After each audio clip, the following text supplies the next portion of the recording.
মুসা আলাইহিস সালামকে আল্লাহ ওহী পাঠাইছে, মুসা আমার ওলি মারা গেছে, কোথায় জঙ্গলে কি করব, জানাজা পড়াইতে হবে।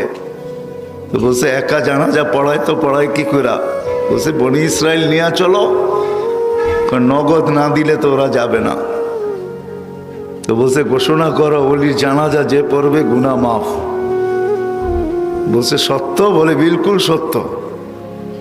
ঘোষণা দিয়েছেন, চলছেন জঙ্গলে, যে দেখে বদমাস পোড়া মোড়া আছে, যাকে মুসা আলাইহিস সালাম ঘাড় ধাক্কা দিয়ে শহর থেকে বাহির করে দিয়েছেন। বনি ইসরাইল জিজ্ঞাসা করছে বদমাস আবার ওলি হইল কবে? জীবনে খেলা বহুত দেখাইছো, এটা কি শেষ খেলা? 40 বৎসর ময়দানে ঘুরাইছো আমাদেরকে, মনে নাই কি কি করছো, কি কি করছেন মনে নাই আপনার?